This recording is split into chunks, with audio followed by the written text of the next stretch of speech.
Niye?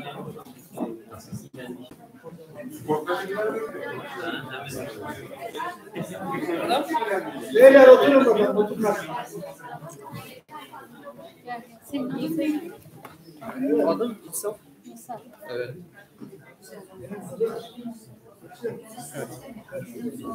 Değerli Hazirun, aziz Ocaklılar, geleneksel hale gelmiş olan Cuma sohbetimize hoş geldiniz. Bu akşamki konumuz doğumunun 145. yılında Ayas İstaki. Sohbetimize başlamadan önce Gençlik Kolu faaliyetinin çerçevesinde abide şahsiyetlerimizden Necip Türkçü'yü anlatmak üzere İstanbul Üniversitesi Hukuk Fakültesi öğrencisi Yunus Emre Akpınar'ı davet ediyorum.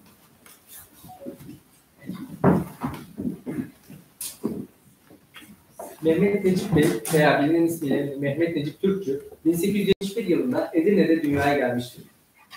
Askeri rüşteyi bitirip askerliğini yaptıktan sonra Müreffeh Gümrük İdaresi'nde memuriyetine başlamış.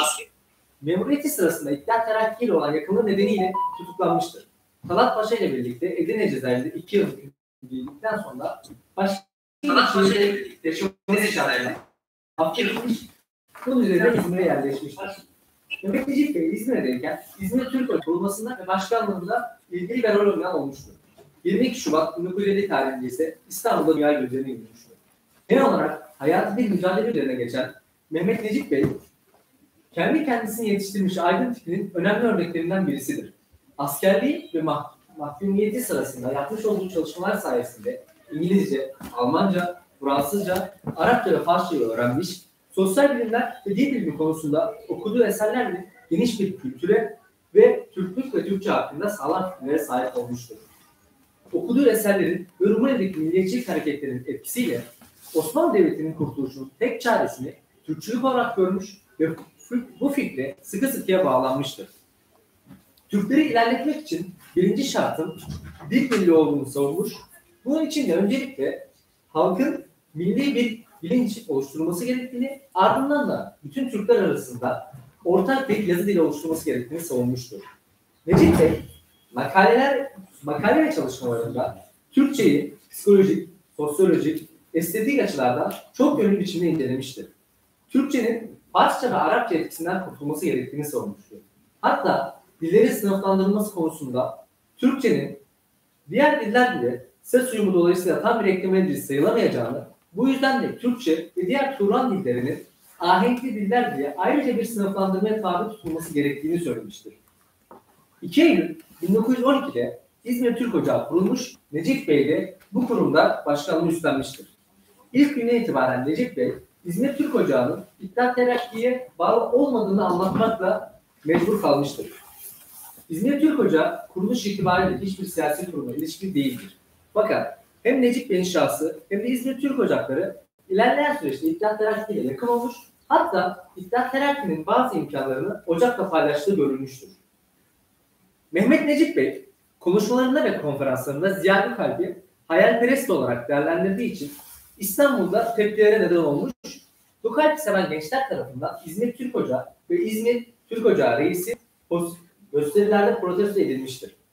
Bu gergin siyasi atmosferde İttihatçıların yönetimdeki sıkı tavrı da İzmir Türk Ocağı üzerinde bir baskıya dönüşmüştür.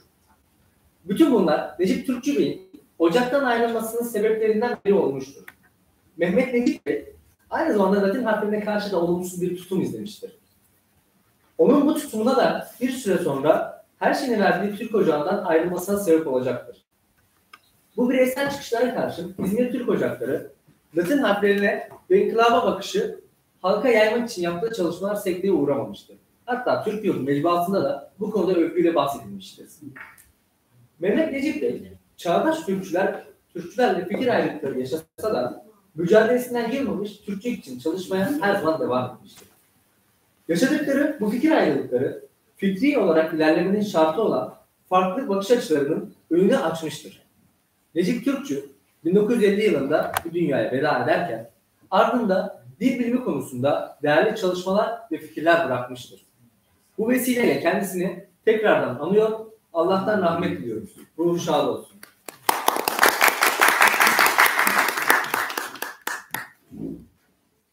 Şimdi de konuşmalarını yapmak üzere Profesör Doktor İsmail Türkoğlu hocamızı oturum yönetmek üzere Ocak Başkanımız Doktor Cezmi Bayram'ı kürsüye davet ediyorum.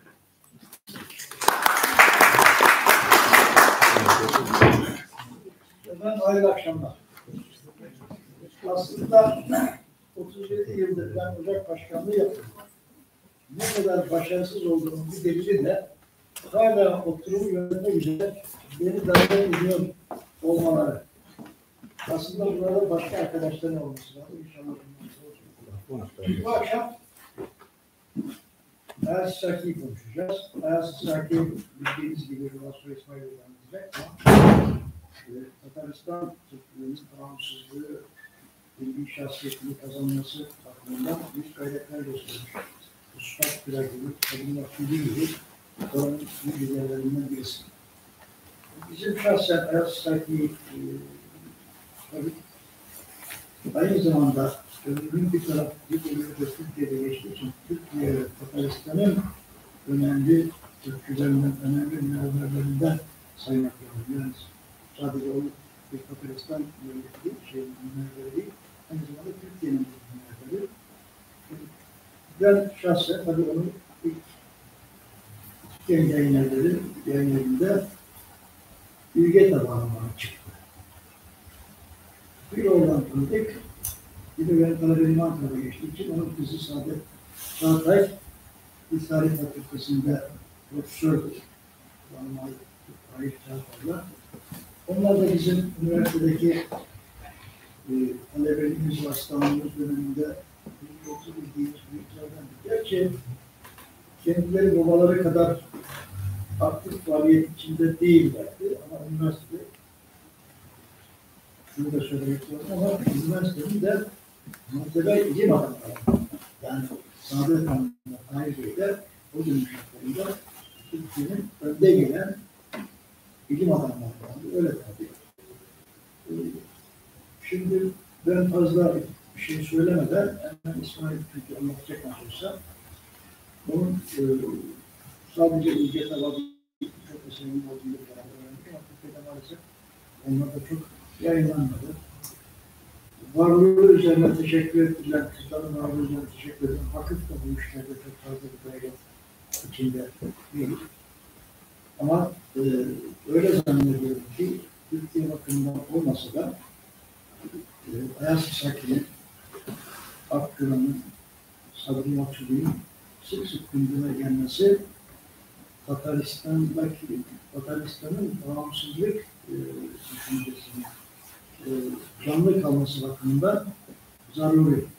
Seneler evvel, şimdi hala o Cumhurbaşkanı, zaten Cumhurbaşkanı bitirdi bu sırada ama Tataristan Cumhurbaşkanı Türkiye'ye gelip toplantıyla ilgili ve uçaktan iner inmez sabah erkenden önce Edirne Kafa Şehitliği'nde Ayas Saki orada, Akkıra'da onları ziyaret ettik. Sonra da Zincirlikuyu'da Sabri Maksudi'yi ziyaret ettik. Ben tabii bu ziyaretleri çok manalı bulmuştum. Beni davet ettim. İstanbul'un ticaret müşaviri, konsolosluğu vesairesi olan ama ticaret müşaviri diye bir adam vardı. Hala da var ama şimdi tanımıyor. O beni anlatmıştı. O da tanışmak tuttuğum başında kendisine söyledi. Sizin bu ziyaretiniz son derecede önemli. Sembolik bir önemi var ama önemlidir. Nitekim işte ondan sonra da hala Tatar gençleri varsa burada Türk anlayış hala canlı olarak devam ediyor. İnşallah bundan sonra devam ediyor. Evet, teşekkür ederiz. Aslında tabii şunu iki defa teşekkür etmem lazım. Biz bu programı alınca kimler konuşabilir dedik. İsmail de bunların arasındaydı ama doğrusu daha başka arkadaşlar da burada konuşsunlar düşüncesiyle ben önce diğer İsmail'e geldim. Her birisinin bir mazereti oldu. İsmail'de bizim kardeşimiz, bildiğimiz arkadaşımız. O yüzden İsmail'in mazeretlerine kadar program tamamlansın diye koydu. O bakımda teşekkür ederim. Telefonu sessize alıyorum, konuşmanın insicamını bozmasın. Efendim, tabii başkanımızın hatıralarını dinlemek çok güzel bir şey.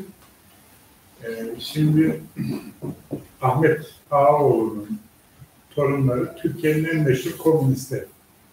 Tektaş Ağaoğlu. Yani niye böyle sağcıların çocukları ya da Türkçülerin çocukları niye komünist oluyor? Bunu da sorgulamamız lazım. Hocam dedi ya, Ayaz İsaki'nin kızı ve damadı, yani pek bizim işte camiada pek bulunmazlardı. Sadri Maksudi'nin aynı, Yusuf Akçura'nın aynı, Hüseyin Zade Ali Bey'in aynı, Adile Aydın hariç. Adile Aydın hariç. Adile Aydın büyük Türkçü, Nihal Atsız'ın, ben rahmetli Ankara Devri'nde ziyaret etmiştim. Nihal Atsız'ın arkadaşı, mektuplarını da işte. Bunda bizim herhalde sorunumuz, yani bizim çocuklarımız niye komünist oluyor? Babası Türkçe ama çocuk komünist. MLS'in de istisna yalnız bak. Ama o yani dışarıdan gelen değil de neyse, yani niye her meşhur bir solcunun oğlu Türkçü, böyle bir örnek çok azdır. Yani işte Türkiye'nin ileri gelen bir komünist ama çocuğu Türk ocaklı ya da ülke ocaklarına gidiyor falan. Bu örnek çok yoktur. Sebebini siz de düşünün. Yani bunun sosyolojisinin altında ne yatıyor? Şimdi bunu düşünmek lazım. Efendim, Ayaz İsaki Türkiye'de çok bilen, işte siz Türkiye'nin elit kesimisiniz, üniversiteye devam ediyorsunuz vesaire. Çok bilinmiyor. Çünkü mücadelesinin önemli bir kısmını Avrupa'da, Uzak Asya'da, Rusya'da geçirmiş. Biraz İkinci Dünya Savaşı'ndan sonra damadı ve kızı ve damadı Türkiye'ye, Ankara Dil Tarih Coğrafya Fakültesi'ne gelmişti. İkisi de sahasının önde gelen sosyoloji, Türkiye'de sosyolojinin kurulmasında Faik Çağatay'ın, yani Ankara'da sosyolojinin kurulmasında çok önemli rolü vardır. Almanya'da doktora yapmış.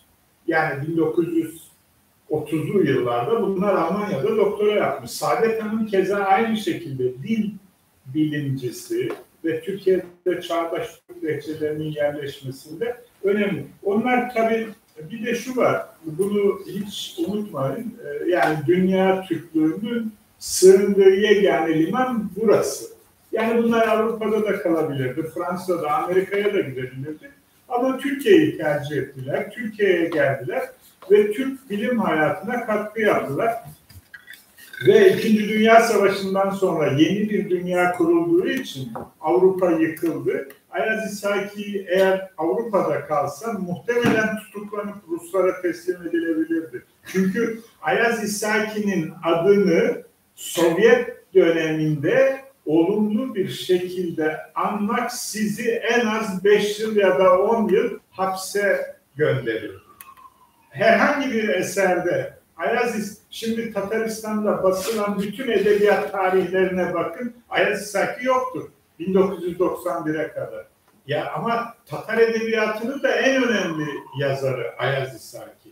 Yani bizde diyelim bir Mehmet Akif, bir Mehmet Emin Yurdakul, efendim bir Halit Ziya neyse Tatar edebiyatında o. Ama Sovyet döneminde basılan Tatar edebiyatlarının hiçbirinde adı yoktur. Adı var kötü, Burjuva milliyetçisi, Sovyet düşmanı, bu şekilde adı geçiyor. Ama 1991'den sonra artık biraz değişti. Yavaş yavaş 15 ciltte eserlerini toplama planları var. Efendim, Türkiye'nin ilim ve kültür hayatına katkıda bulunmuş bazı isimler size söyleyeceğim. Musa Akgilzade, Türkiye'deki bütün iktisat tarihlerini, kitaplarına bakın, hep Akgilzade ile başlar. Akgilzade de Penza'dan, Rusya'nın Penza bölgesinden okumak için Türkiye'ye gelmiş ve sonra burada kalmış, gitmemiş. Yani bir de bu var. Sonra efendim Halim Sabit, işte Sarıklı Türkçü olarak da adlandırılır. Şirgal, Mehmet Akif'in çok yakın arkadaşıdır. İslam mecmuasını çıkaran ve bütün Türkiye'deki bütün İslam harekatını incelerseniz İslam mecmuasına ayrı bir paragraf açılır. Efendim Yusuf Akçura'yı zaten söylemeye gerek yok. Hepiniz Yusuf Akçura'yı tanıyorsunuz. Zakir Kadiri Uğgan, daha sonra, bunlar devrimden sonra, Zakir Kadiri Uğgan Türkiye'deki mukaddimeyi, İbn Haldun'un mukaddimesini çeviren ve 50 yıl, 60 yıl kimse cesaret edemedi mukaddimeyi çevirmeye. Ve hala bugün Türk Tarih Kurumu'nun kütüphanesinde Zakir Kadiri Uğgan'ın tercümeleri yatıyor. Edisyon kritiğini yapıp neşredecek adam yok. Yani o 5-10 tane böyle kitabı var. Efendim Reşit Rahmeti Arap en büyük dilcilerden. Ahdes Nimet Kurak keza. Reşit Rahmeti Arap Kutatlubili'yi ondan başka kimse cesaret edemiyor. Bakın günümüzde de kimse Kutatlubili'yi yeniden tercüme etmeye cesaret edemiyor. Ondan iyisini yapamayacağını bildikleri için. Ahdes Nimet Kurak keza öyle. Şimdi bu topraklarda bir münbitlik var. Yani insan yetiştirme açısından ve işte bu saydıklarının içinde daha başkalarını da sayabilirim ama şimdilik bunlar aklıma geldi. Ayaz İshaki daha sonraki dönemde başkanımın söylediği gibi işte Türkiye'de basılan Ülge Taba, bir de Cumhuriyet'te ve dönemin Ulus vesaire gibi birkaç gazetesinde yazıları tefrika edilmiş. Çünkü Türkiye'ye geldi, burada da yaşaması lazım. Bir de şöyle düşünün, bir insan ömrünün 50 yılı sürgünlerde, hapislerde, vatanından uzakta geçmiş.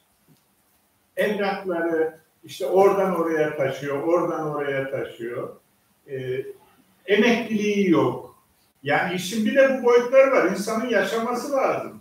Şimdi 1945 Rus-Japon Savaşı'ndan sonra askere gitmemek için Kırım'dan, İdil Ural bölgesinden çok sayıda kişi Türkiye'ye geliyor. Sebep işte Ruslarla Japonların savaşına katılmak istemiyor.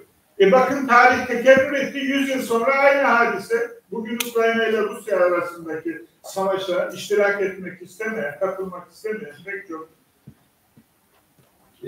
Kırım'dan, İdil Ural'dan insanlar Türkiye'ye geliyor. Halil İnalcık'ın babası Rus-Japon Savaşı'ndan kaçmış gelmiş.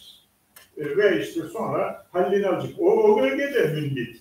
Halil İnalcık, Kemal Karpat, Hakan Kırımlı, Kırım müellifleri var biliyorsunuz. Yani Osmanlı'nın kültür hayatına katkıda bulunan pek çok insan var. Evet, Ayaz İshaki 1878'de Yavşirme diye Tataristan'ın bir köyünde doğuyor. Babası imam. Dönemin aydınlarının çoğunun babası da imam. Bu da ilginç. Yani imamlık o dönemde tabii Sovyetler Birliği'nde günümüzde de dahil hiçbir zaman imamlar ya da Müslümanların mektep ve medreselerinde öğrenim gören ya da öğretmenler hiçbir zaman devlet maaşlı memuru olmadılar. Hep peki bunları kim bakıyor? Günümüzde de yani Rusya'daki bütün camiler cemaat tarafından finanse ediliyor. Hiçbir zaman devlet, yani bazı Tatar vali, Tatar belediye başkanı el altından falan yardım yapıyor. Ama sistematik olarak hiçbir imamın maaşı yok.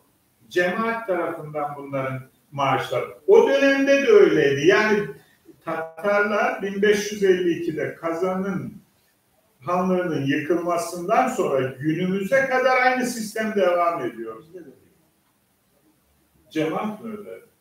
Ya vakıflar veya cemaat. Evet. Orada vakıf olmadığı için cemaat ödüyor. Ayaz İshaki'nin babasının da hedefi var. İşte çocuk, bir de orada böyle bir gelenek var. Babaların en büyük arzusu çocuklarının kendi yerlerini alması. Yani Ayaz İshaki'nin babası da diyor ki işte oğlum medresede oku. Önce kendi bir temel eğitimini veriyor. Sonra Kazan'daki Emirhanoğullar Medresesi diye dönemin meşhur bir medresesi var. Yanılmıyorsam oraya gidiyor.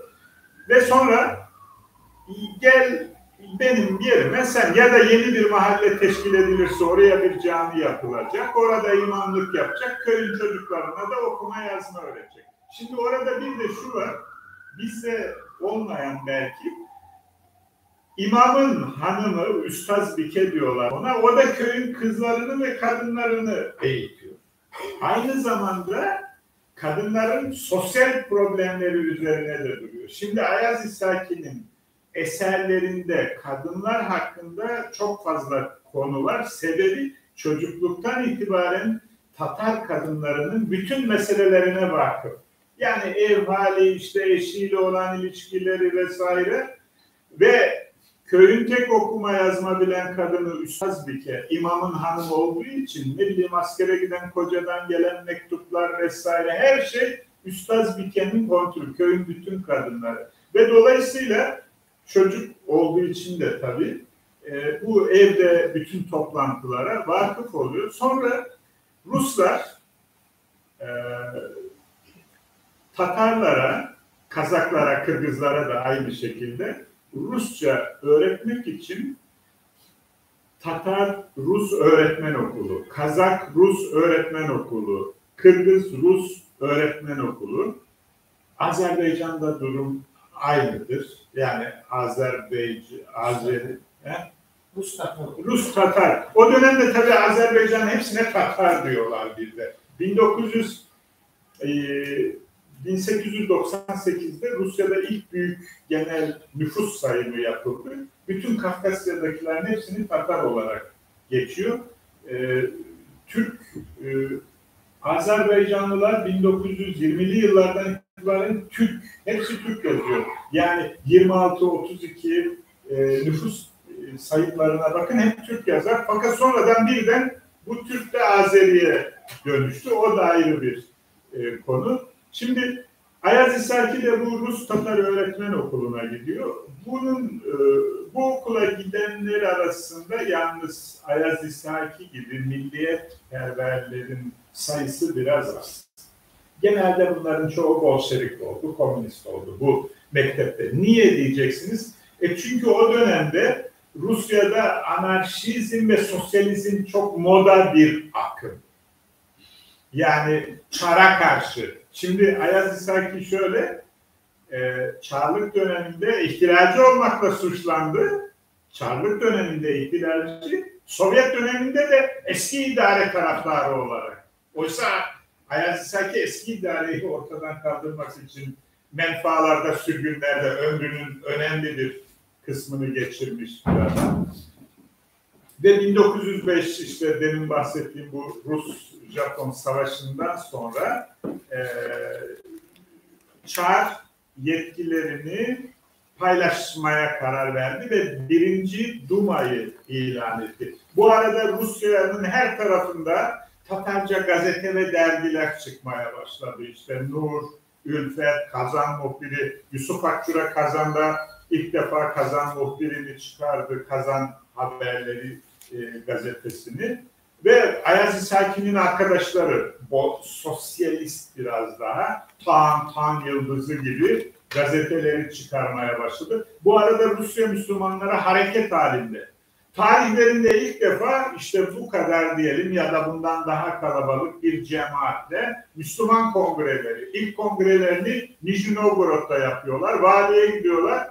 Sayın Valim işte böyle bir toplantı yapıp Müslümanların meselelerini tartışacağız diyor. Vali olmaz diyor. Bunun üzerine Abdülreşit İbrahim'i de unuttuk deminki saydığımız şahıslar arasında. Safahat'ın Süleymaniye Kürsüsü'nde onun hayatı anlatılır. Okuyabilirsiniz. Bir gemi kiralayalım diyor. Ve gemide yapalım toplantıyı. Ve gemide yapıyorlar. Ayaz İsakileri almıyorlar. Niye? Ayaz İsakiler biraz daha muhalif, sosyalist. Gemidekiler ise biraz daha Türkçü kesim. Ayaz İsakiler sandal kiralayarak gemiye yetişiyorlar. Ama diyor abiler, tabii diğer Abdülreşit İbrahimler, İsmail Gasparlar arada bir 20-25 yaş farkı var. Ses çıkarmadan oturursanız diyor gemiye alacağız sizi diyor. Ve bunun üzerine Ayaz İsakileri gemiye alıyorlar ve işte onlar da dinleyici olarak kongre. İlk defa Rusya Müslümanları. Ali Merdan Topçubaşı diyor ki bundan sonra bize diyor toplanma izni vermezseniz uzaya çıkıp toplantıyı orada yapacağız diyor. Karada istiyoruz vermiyorsunuz, denizde istiyoruz vermiyorsunuz diyor. Ali Merdan Topçubaşı da avukat. Çarlık döneminde Rusya'da avukat olmak önemli bir merhale ve Ali Merdan Topçubaşı Azerbaycan Türklerinin en önemli aydınlarından birisidir. Bu toplantının bir özelliği de şu arkadaşlar. Sünni-Şii çatışması var. Mesela bu Nijni Novgorod bir fuar şehri. İşte Türkiye'den de bu fuara gidiliyor. Dönemin en büyük fuarlarından biri Şark'taki. Fakat Azerbaycanlılar diyor ki Tatarlar gelip bizden alışveriş yapmıyor. Niye? Biz Şii'ymişiz. İlk defa bu toplantıda karar veriyor. Bundan sonra Sünni-Şii ayrımı yoktur. Müslümanlar ve Türkler vardır diyor. Ve kongrede böyle bir karar da alıyorlar. Ve işte Ali Merdan Topçubaşı ve Kafkasya'dan katılan Müslümanlar, Türkler bundan çok memnun oluyorlar. Fakat bundan sonra tabii jandarmanın ve polisin Ayaz İsaki'ye dikkati daha fazla çoğalıyor ve Ayaz İsaki 2 yıl, yani şöyle düşünün, 2 yıl size kendi adınızla kimse hitap edemiyor. Kaçak yaşıyorsunuz. Çünkü yakalandığınız anda tutuklanacaksınız ve Sibirya'nın ya da Arkhangelsk, işte Rusya'nın en soğuk iklimleri, bölgeleri oraya sürüyor. 2 yıl kaçak yaşıyor. Yakalanıyorlar, mecburi ikamete tabi tutuluyor. Arkhangelsk'te, hapislerde ve sonra tabii Ayaz İsaki 1. Dünya Savaşı. Bu arada Türkiye'ye birkaç defa gidip geliyor. Sırat-ı Müstakim'de Kazanlı Ayaz ismiyle makaleleri vardır. Okuyabilirsiniz. Dilin sadeleşmesi için Süleyman Nazif'le, Nusret Ali'yle falan tartışmaları var. Onlar diyor ki işte dili bozmayalım. Ayaz İsaki de diyor ki ya biz bundan bir şey anlamıyoruz. Yani bu dili biraz sadeleştirin de vatandaş da anlasın. Mesela Tercüman İstanbul'da Osmanlı gazetelerinden daha çok okunuyor. Niye? Tercümanda çok haber mi var? Ya da iyi gazete mi? Hayır, Tercüman sizin anlayacağınız bir dilde neşrediliyor. Yani bugün Tanin gazetesini keşke imkanımız olsa göstersem, Tanin'i okuyamazsınız. Çünkü çok ağırdır dili. Ama Tercümanı Bahçesaray'da çıkan İsmail Gasparal'ın tercümanını çok rahat okuyup anlayabilirsiniz. Ve bu Sırat-ı Müstakim Bağcılar Belediyesi bunları neşretti. 25 cildini Latin harflerine aktardılar. Oradan indirip okuyabilirsiniz arkadaşlar. Ayaz İsaki'nin lisan bahsiyle ilgili yazılarını bence okumanız da lazım. O dönemde lisan tartışmaları nasıldı? Şimdi konuşmanın başında delikanlı dedi ki işte Necip Türkçü harflerin değiştirilmesine karşıydı. Şunu Türkiye'de incelemek lazım. Yani 1850'lerden 1928'e kadar basılan Osmanlı Arap harfleriyle basılan kitaplar bize ne veriyor? Acaba fen, teknoloji, mühendislik, tıp bilimlerinde yüzdesi kaçtır? Acaba ne fazla? İlmihaller, işte Mevlid kitapları vesaire. Türkiye'de bunu da kimse pek dile getirmiyor ama bu çok önemli. İstatistik yapmak lazım. Yani 1850'den 28'e kadar fen kitapları, Türkiye'ye ufuk açacak fen kitaplarının sayısı ne kadardır? 28'den sonra işte günümüze kadar basılan eserlerin sayısı nedir? Ya da dilin sadeleşmesi bize ne kazandırmıştır? İşte içinde tarih, edebiyat tahsili yapanlar da var. Dönemin basılan eserlerini okumak ve anlamakta bizim tarih bölümündeki öğrenciler, yani Mükremin Halil İnanç'ın ya da Yusuf Akçura'nın Latin harfleriyle yazdığı metinleri bile okuyamıyorlar. Niye? Çünkü adalı bir dille. Arapça, Farsça terkipler, kelimeler vesaire çok olduğundan. İşte Ayaz İsaki bu kaçak olarak yaşadığı dönemde birkaç kere İstanbul'a geliyor. Sırat-ı Müstakim, Rus Türkiye'de yurt dışında Türk kardeşlerinin de yaşadığını dile getiren ilk dergilerden birisidir Sırat-ı Müstakim. Mehmet Akif Bey'in çıkardığı kitap. Fakat sonradan Türk Yurdu ve bütün Rusya Müslümanlarının aşağı yukarı orada makaleleri vardır. Halim Sabit'in, Ayaz İsaki'nin, Abdülreşit İbrahim'in, daha başka, Rusya'nın başka taraflarından gönderilen okuyucu mektupları vesaire. Fakat Yusuf Akçura 1911'de dedi başkanım, Türk Yurdu'nu çıkarmaya başladıktan sonra artık Rusya Türkleri Türk Yurdu'na yazıları gönderdikleri için Sırat-ı Müstakim'de bir de İstanbul Türk Ocağı'nın bir toplantısı oluyor ve o toplantıya hanımefendiler de katılıyor. Bu çok büyük bir yaygaraya sebep oluyor. İslamcılar Türkçüleri zındıklıkla falan itham etmeye başlıyorlar. O nedenle aralarında biraz soğuma da meydana geliyor. Hatta bir gün Eyüp Sultan'da Yusuf Akçura abdest alırken Mehmet Akif, Yusuf ne yapıyorsun diyor. Abdest alıyorum diyor. Sen Türkçü değil misin diyor. Yani ama çok iyi dostlar esasında. Yani sıra ölene kadar da bu dostlukları devam ediyor. Çok iyi dostlar Yusuf Akçura'yla. Sonra 1917 ihtilali oldu Rusya'da ve Lenin'in meşhur Doğu bildirgesi vardır biliyorsunuz. Ey dünyanın ezilen halkları, bundan sonra dilinizi özgürce yaşayacaksınız dedi ve Ufa merkezli Rusya, İç Rusya ve Sibirya Türk Tatarları o dönemde Türk-Tatar birlikte kullanılıyor. Tatar matbuatta kullanılıyor ama esas Türk-Tatar adı birlikte kullanılıyor. Türk-Tatar Millet Meclisi'ni kurdular ve başında da Sadri Maksudi Arsal var. İşte bakanlıklar vesaire. Bu arada Ayaz İsaki bir Duma'ya mebus seçilecek fakat hapiste olan ya da sürgünde olanların Rus kanununa göre dönemin mebus seçilmesi mümkün değil. Bu nedenle Ayaz İsaki'nin mebusluğunu da engelliyorlar. Duma'da işte Ali Merdan Topçubaşı demin bahsettiğim Sadri Maksudi Arsal gibi önemli Mirza Yenikiyev, Ufa'dan vesaire böyle entelektüeller de var. Ama genelde gibi yani bizim meşrutiyet döneminde de mesela İstanbul'daki meşrutiyete Irak'tan bir Arap temsilci gelmiş ve konuşmaları anlamadığı için uyuyor. Bir gün mecliste hararetli bir tartışma oluyor. Bu uyanıyor tabii. Yanındaki arkadaşına soruyor ne oldu diyor.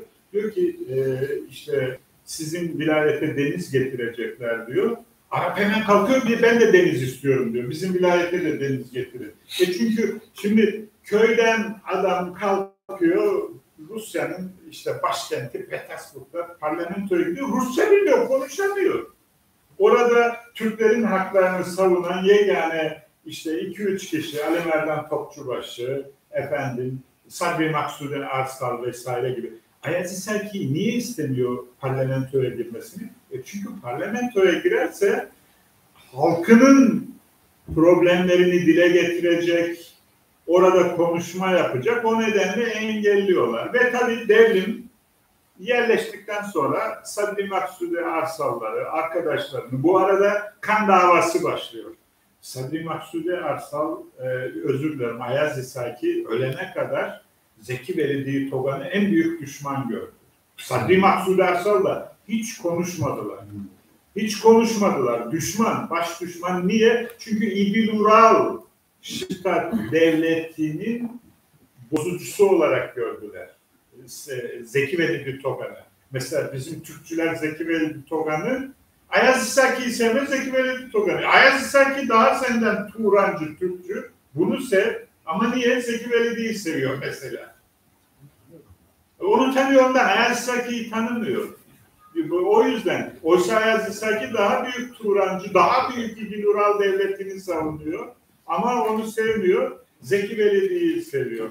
Her neyse yurt dışına ve Promete, yani Sovyetler Birliği'nden ayrılan milletler. Bunların içinde Polonyalılar var, Ukraynalılar var, Gürcüler var, işte Mehmet Emin Resulzade var, Ayaz İshaki var, Mustafa Çokay var vesaire. Bunlar Avrupa'da mücadelelerini yürüttüler. Bu arada Ayaz İshaki Uzak Doğu'da, çünkü 1917 devriminden sonra Kore, Japonya, Çin bölgelerinde de Tatarlar var. Ve orada Milli Bayrak diye bir gazete çıkardılar. Adı Milli Bayrak ve Milli Bayrak'ta da Türkiye ile ilgili epey haber vardır. Atatürk'ün vefatı üzerine özel sayı çıkarmışlardır.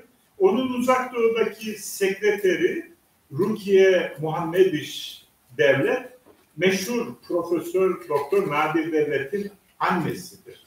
Onların ikisinin arasındaki yazışmalar var, mektuplar var. Onları tercüme ediyorum. İnşallah neşredeceğiz.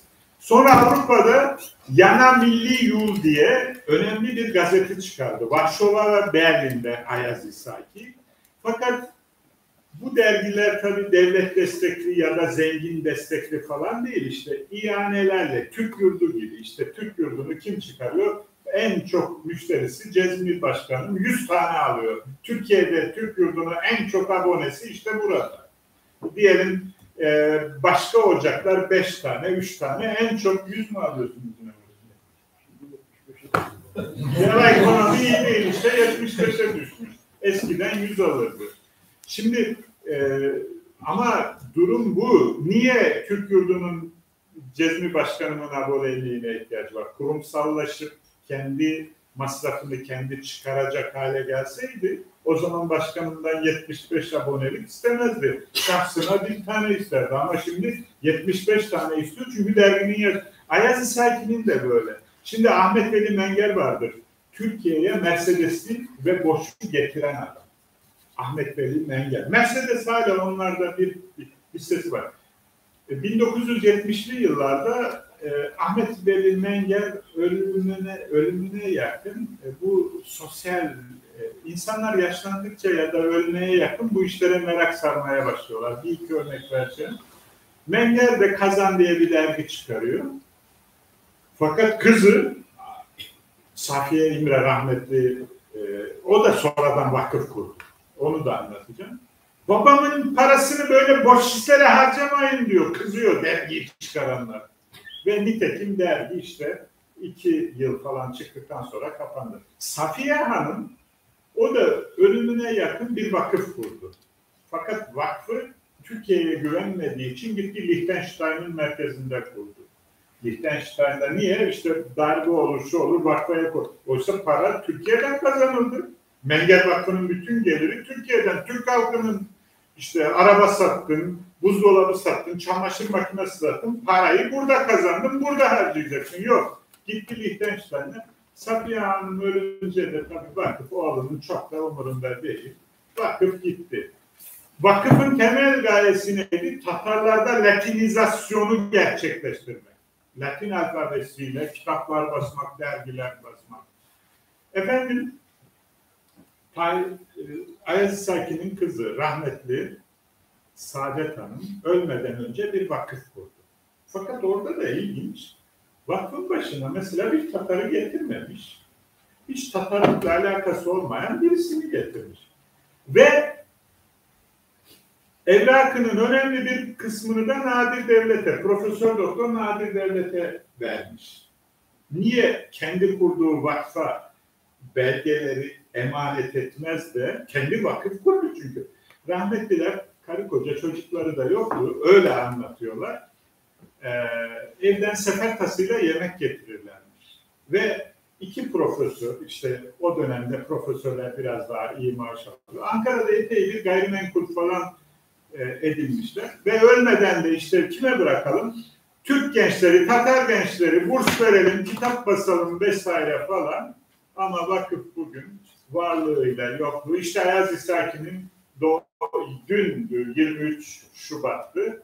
Vakfın böyle bir etkinlik. Çok da umurlarında değil. Türkiye'de maalesef böyle vakıfları birileri ele geçiriyor ve kendi şahsi ailesinin malı gibi görmeye başlıyor. Rahmetli Hakkı Tarıkus şurada kütüphane kurmuş. Hakkı Tarıkus Kütüphanesi.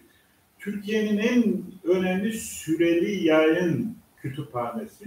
Ölmeden de işte gayrimenkullerini buraya vakfetmiş. Fakat vakfa gelen vicdansız zalimler vakfın bütün parasını yemişler. Şimdi Hakkı Tarıkus'un bütün kitapları Beyazıt Devlet'e nakledildi. Vakfın akarı bitmiş. Hiçbir geliri yok. Satmış yemişler. Türkiye'de böyle bir de hastalık var. Vakfı kuranlar vakıf senedini iyi tanzim etmedikleri için babadan oğula geçen böyle şey gibi işte miras gibi geçiyor. Maalesef Ayaz İsaki'nin vakfı da öyle. Hocamdan da bana intikal etti. Şimdi başkanım bu toplantıyı söylediğinde Ayaz İsaki'nin arşivinin önemli bir kısmı bende demedim. Çünkü o zaman İsmail ne meraklı konuşmaya der diye düşündüm. Şimdi bu orijinal işte. Bakın Ayaz İsaki için bir Uzak Doğu'da yaşayan Tatarlar bir toplantı yapmışlar. Bu resmin orijinali burada. Bu orijinal işte. Arkasında kimlerin olduğu. Bunları getirdim size göstermek için. Bir tane daha var. Nadir Devlet'ten mi sayılır? Nadir Devlet'ten de bana geldi. Bu da Moğolistan'da. Yine Moğolistan'da da Tatarlar yaşıyordu. Ayaz İsaki burada oturuyor. Evet. Şurada Ayaz İsaki. Aşağı yukarı Avrupa kıtası ve Asya kıtası her yeri de gezmiş Ayaz İsaki. Boş durmamış. Yani iyi bir de seyyah. Efendim yine Japonya'ya gitmiş. Ya biz bugün Japonya'ya gidemiyoruz işte. Yani adam o dönemde yine bu Romanya'da, Köstence'de bakın. Bu da Köstence'de. Burada kim var? Müstecip Ülküsal var. Kırım Tatarlarının Ayaz İsaki burada. Müstecip Ülküsal burada. Ayaz İsaki. Burada var mı? Yok, o başka bir resimde var. Onlar küçük. Hani salonda gösteremem diye getirmedim. Bu Japonya'da şu ortadaki Abdülreşit İbrahim, bu Kurban Ali, Tokyo'nun ilk birinci imamı. Tokyo Camisi'nin. Bu da Ayaz İsaki. Sonradan araları biraz bozuluyor. Ve Ayaz İsaki'nin gözlükleri. Bakın şunlar Ayaz İsaki'nin kendi gözlükleri. İşte. Onlar iyi biraz kalmış. Evet. Bunlar bakın garip. Ya yoksulluk, fakirlik böyle bir şey. Kaynatmış buraya.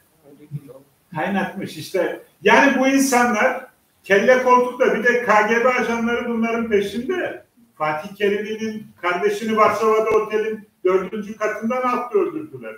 Ayaz İsaki keza aynı şekilde. Varşova'da ölümden döndü. Arkasında çünkü sürekli korkarak yaşıyor. Ne zaman rahat ediyor? Türkiye'ye geldiğinde. Allah devletimizi payidar etsin. Türk yurtlarından bütün kardeşlerimiz burada rahat gelip yaşasınlar. Bakın Nail'i yaşatmadılar Ruslar. Nail niye burada? Çünkü Ruslar peşinde. O yüzden Nail burada ya da Nail gibi genç arkadaşlar nereye sığınacak? Türklüğün kalesine sığınacak tabii. Arabistan'a gidecek hali yok. Nereye gelecek? Türkiye'ye gelecek. Durum bu. Garip geldi, garip gitti. Yani bende bir önemli mirası daha var. Bunlar görünenin %1'i yani. Bende daha çok şey var. Hocam da bana miras bıraktı. İnşallah onların önemli bir Türk ocakları için 1930'lu yıllarda Şimal Türk Edebiyatı diye bir kitap yazmış. Fakat hangi münasebetle bilmiyorum Türk ocakları bu kitabı basmamış. Türk ocakları da biliyorsunuz kapandı. Bilmiyorum. Şimdi onu da yeniden neşre hazırlayacağız inşallah. Şimal Türk Edebiyatı. Yine bir Rusçadan tercüme ettiği Rusya tarihi şeyde basıldı. Kazanhanlı, özür dilerim. Kazanhanlı Türk Tarih Kurumu'ndan basıldı. Edebiyatın drama, komedi, bütün türlerinde, hikaye ve roman türlerinde önemli eser. En önemli eserlerinden birisi 200 yıldan son İnkiraz'dır. Yani 200 yıl sonra ütopik bir romandır. İsmail Gasparalı'nın da böyle bir ütopik romanı vardır. Tatar milleti 200 yıl sonra yok olacak, cenazelerini kaldıracak adam bulamayacak, halkını uyarmaya çalışıyor. Ve bugün maalesef yani durum bu kadar dehşet verici değil ama 20-30 yıl içinde, bakın bugün Astrahan'da Tatarca konuşan yoktur. Kasım Hanlığı'nda Tatarca konuşan yoktur. Bitti, yok ettiler. Sibirya'da yoktur. Kırım'ın hali ortada. İşte bir Tataristan azmaz. Fakat o Tataristan'daki bütün Tatarca mektepleri kapatıyorlar. Ve dolayısıyla Allah inşallah Tatar milletinin başına bu itirazı getirmez ama durum çok iyi değil. Ayaz Saki geleceği görmüş. Ütopik roman yazmış. Komedileri. Yusuf Akçura diyor ki Ayaz Saki'yi ilk defa Paris'te tanıdım diyor. Sadri Maksudi Arsal'da bir fotoğrafı vardı diyor. Ve onun diyor kelepüşçü kız diye, yani kelepüş, bu Tatarlar şapkaya kelepüş diyorlar. Onu alıp satan bir kızın dramını. Ve Tatar onu okurken gözlerimden yaşlar akıyordu diyor. Gerçekten de işte Taallüm'de Saadet ilk romanıdır. 1896'da ilk hikayesidir. Taallüm'de Sünnetçi Baba, iki hatun Bülent Turmuş. Kadın meselelerini konuşmamın başında da dedim ya, annesi küçük yaştan itibaren annesinin yanında olduğu için Tatar hanımlarının problemlerine çok vakıf. Benim şahsi kanaatim şudur ki ömrünü milleti için harcamış, o uğurda çalışmış, çaba göstermiş, garip gelmiş, garip gitmiş bir aydın. Sağ olsun başkanımız bugün onun, dündü 23 Şubat'tı ama bizim toplantılar Cuma günü olduğu için bugün andık. Allah rahmet etsin. Ankara'da ölmüş. Fakat İstanbul'a niye getirmişler onu da çözemedim. Yani normalde Ankara'daki Cebeci Asli mezarlığında da pek çok Tatar var. İlginçtir. Acaba diyorum Yusuf Akçura falan da Edirne Kapı, Yusuf Akçura'nın mezarına yakın mezarı. Acaba diyorum vasiyeti mi vardı Yusuf Akçura'nın yanına? Çünkü Yusuf Akçura'yı çok seviyor. Birlikte fotoğrafları var. Ve mide kanseri. Tatarlar eti çok sever. Etsiz yemek Tatarlar için. Bu benim bahsettiğim Ahmet Veli Menger yaşlanınca kızı artık ona sebze, ıspanak, pırasa falan bir gün kızmış. Ben inek miyim her gün bana ot yediriyorsunuz demiş. Çünkü Tatar için etsiz bir yemek değildir. Yani arkadaşlarını lokantaya götürür, onlara kebap ısmarlarmış Ankara'da. Fakat kendi daha böyle midesini yormayacak yiyecekler yermiş. Ankara'da hastanede kısa bir müddet yattıktan sonra vefat etti ve işte İstanbul'a getirildi. Tataristan temsilciliği ve vakıf mezarını yeniden yaptılar. Bu da önemli. Yani işte mezarların en azından ama artık bundan sonra Tatar gençliği uyandı, Türk gençliği de uyandı. Onların kabirlerini fatihasız bırakmazlar. Biz de hepimiz onun ruhuna bir Fatiha okuyalım ve toplantımızı kapatalım. El Fatiha.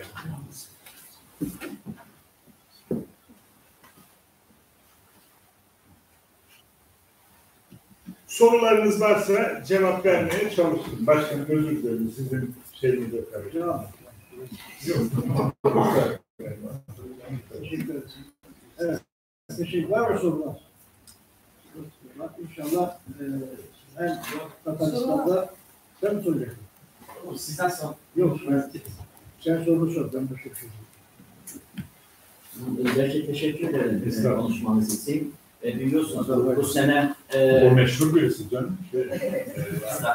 Sosyal medyada. Bir de koleksiyoner. Evet. Yani şey topluyor. Ama böyle resimlerde kaldı zaten. Yok onlar. Resimlerden söz atılmışken bizim bir arkadaşımız Konya Arşivi'nde Ayas Saki'nin bu hayatının, daha doğrusu yazı hayatının 40. senesi ilgili güzel bir hikaye yapılmış Varşova'da. Ondan da fotoğrafları çıktı. Bu yıl biliyorsunuz bu vakıftan seri kitaplar çıktı. Yusuf Akçura'da çıktı, bu Abi Beyşinzade'de çıkardı. Basın öyle bir Ayas İshak hakkında kitabımız çıkarsa. Yani Ayas İshak'i şimdi orada 100 yani hatta mesela orada şey de yok. Geçen Osman Turan mesela. Osman Turan'ı sordum bir arkadaşımız çünkü Osman Turan üzerinde çalışmış. Bir de şu anda 100 kişiyi belirledik ama o da para meselesi tabii. Yani vakıfında bir akarı yok ki o da iş adamlarından şunu. Eğer Sadri Maksudi var planda ama Ayaz İshak'i yok. Eğer o 100 kişi tamamlanır, imkan bulunursa Ayaz İshak'i de teklif edebiliriz. Ya da bu tür şeyleri tabii sizlerin de yapması lazım. Yani ilgili bakabileceksin ki yani niye Ağoğlu yok mesela? Ya da Ayaz İshak'i niye yok kardeşim? Yani biraz da bu şimdi Nail Başkanımız sıkıştırıyor. Başkanım da İdil Ural'da açlık yılları, Ayaz İshak'i, yarın başka bir şey. Eğer Nail sıkıştırmasa başkanımın başka meseleleri var. Çünkü Hatırlatmasa özür dilerim. Hatırlatmasa. Yani sıkıştırma derken hatırlatma. Ya da birkaç kere gelip ya başkanım bir Ayaz İshak'i yapalım. Eskiden sen hatırlatıyordun, hatırlatmayınca şimdi Nail Bir de isteğim olacak bu gibi Bayrak Gazetesi'nin tıpkı basını veya klasifikasyonu hazırlanması çok iyi olur. Yani o zor iş evet var. Şimdi Japonlar onun bir kısmını milli bayrak İrsika Kütüphanesi'nde Ayna Hanım'ın eskiden vazife yaptığı İrsika burada Vilayet Bahçesi'nde milli bayrağın orijinali Nadir Bey'in kitapları çünkü İrsika'ya verildi. Orada milli bayrak var. İrsika Kütüphanesi'nde görebilirsiniz. Efendim? Henüz açılmamış o. Onlar önceden teslim edilen. Aynen şimdi yeniden çalışmak onlar. İnşallah. Ayna Hanım'dan bekliyorum. Evet arkadaşlar tabii şimdi burada bazı şeyler bilinmeye de oluyor. Ayaz İshak'i çok yazmış olmasına rağmen İsmail Bey'in 15 bir külliyat halinde önemli bir kısmı neşredildi başkanım. Şimdi hazırlanıyoruz. Nail Doğan'ın tiyatrosunun bir tiyatrosunun Can Bayeviç mi? Yok Züleyha. Züleyha. O da meşhur bir piyesidir. Evet. Şimdi tabii bunu da verirse Tataristan'da bu eserler tamamlanınca Türkiye Türkçesi'nde de yayınlanır. Çünkü Türkiye'de İlgete Batışı'nda Ereğli diye o roman dışında hemen hemen hiçbir eserin yayınlanmadı. Tabii eserler yayınlandıkça insanlar tanındıkça da bu sefer sizin dediğiniz ihtiyaçlar ortaya çıkıyor.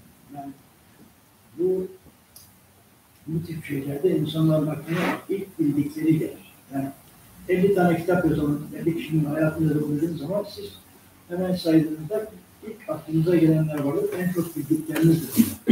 Peki gerçekten 50 kitap, 50 kişi seçilse o yazılanların bir kısmı ölümün içine girmesi gerekir mi? Hayır. Bu yüzden burada hayır, sen şiir okutacaktın. Ama önceden ben hocam sözüne de katılmak istiyorum. İshak'dan son bu yıl ben sizin biraz Sadri Maksudi konusuyla kafanızı yormak istiyorum. Eğer de izin verirseniz çünkü yakında onun da yol dönümü geliyor. Bunun için tavsiye ediyorsun. Yani evet, hatırlatmak istiyorum. Hatırlatmak. Şiir konusunda tabii ki Tatarca okurum. Türkiye Türkçesinden ne kadar iyi çevirir bilmiyorum ama Güzel okursan okursan. Yani bugünkü 21. asırda Tataristan'da Abla Tukay derecesinde satıcı bir şair var. O da benim dostum. Onun şiirini okuyorum Ayaz İshak adına. Onun ismi kayıtmadılar. Yani dönmediler. Ben 4 yıl okuyorum. 4 yıl çeviririm eğer de kafam çok zor gelmese bana. Çünkü Türkiye Türkçesini iyi bilmiyorum. Yok, direkt oku. Mealini arkadaşlara. İsmail söylüyorum. Mealini söyle. Türklerinin atası var. Bizning kayta almadı şu yüz halkına. Ata satıcılar az bulmadı. Vatan takkan meslek hakkına. Türkiye Türklerinin babası var. Yani Atatürk hakkında konuşuyor. Bizim maalesef dönemedik geri kendi halkına. Baba satanlar az olmadı vatan takkan meslek hakkına. Meslekleri için atalarını divarlarga tirab attılar. Kulaklarga yapıp şirettiler. Düşman isimleri taktılar. Yani meslekleri için babaları divarlara ateş yaptılar. Kulaklara göndererek çürütmüşler. Düşman ismini takmışlar. Ata bireviydi. Hem ul ata kızganmadı hiçbir balasın. Millet ataları Sibir gitti. Ceset etti Sibir dalasın. Ata kelimesi bu da Stalin hakkında konuşuyor. Yani ata virgül içinde yani ilk idi ve o baba hiçbir kendi çocuğun kızganmadığı için bu. Yani evet. Millet babalara Sibirya'ya gitti. Ceset etmiş Sibirya bozkırların. Üksüz millet balaları oluşur. Küp kimirdi, kıyın küsegin. Yetimlengen sayın milletiminin tübene yatırdı, düşemi. Baş hakkına millet ataları tutuldular kaçıp şiit jirge. Ümmet bilen hımır sırdalar bir kaytırбыз deyip hır ilge. Baş hakkına millet babaları bizim gitmişler göçmenlik taraflarına. Ümit bilen onlar yaşadı. Bir döneceğiz diye bağımsız devletimize. Hır vatanga kaytam deyip alar, can attılar. Akıl koydular. Maksatlarının hakkı kıymet idi. Tuğanların neslini juydular. Bağımsız vatana döneceğim diye onlar can atmışlar. Akıl vermişler. Hedeflerin amacı yani çok pahalıydı. Nesillerin, akrabaların kaybetmişler. Kayıtmadılar. Kendi kanı damgan tufrak cesetlerin kümmedi. Milletkine tügül yetim kaldı. Millet atasının tülegi. Dönmediler. Millet sadece millet değil. Yetim kaldı millet atasının amaçları. Ata sözü kayıttı şırlar aşağı. Bir emanet bulup vatanga millet ruhu bulgan atalarını kayıtlarga vakit tatarga. Baba sözü döndü. Zamanlar ile bir emanet olarak vatanımıza millet ruhu olan babaları zaman geldi geri almaya Tatar için. Yani burada ne hakkında anlatmak istiyorum. Almanya'dan birkaç yıl önce Ayas Hakkı'nın sesi kayıttı Tataristan ve ilk defa büyüğümüzün sesini duyduk, dinledik. Bunun hakkında konuşuyor. Teşekkür ederim. Evet arkadaşlar. Tekrar teşekkür ederiz. Allah razı olsun. Tabii burada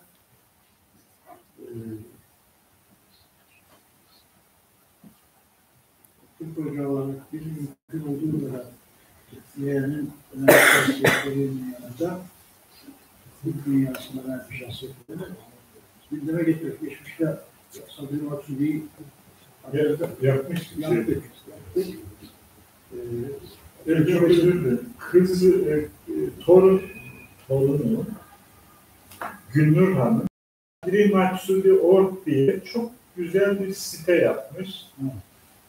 Siteye girip görebilirsiniz. Makalelerini koymuş, kitaplarının bazılarını koymuş. Güzel haber. Evet, çok harika bir şey. Adile Hanım kızı değil mi? Adile Hanım'ın iki kızı vardı. Evet. Gülnur ve Gönül. Gülnur yapmış. Evet, teşekkür ederiz.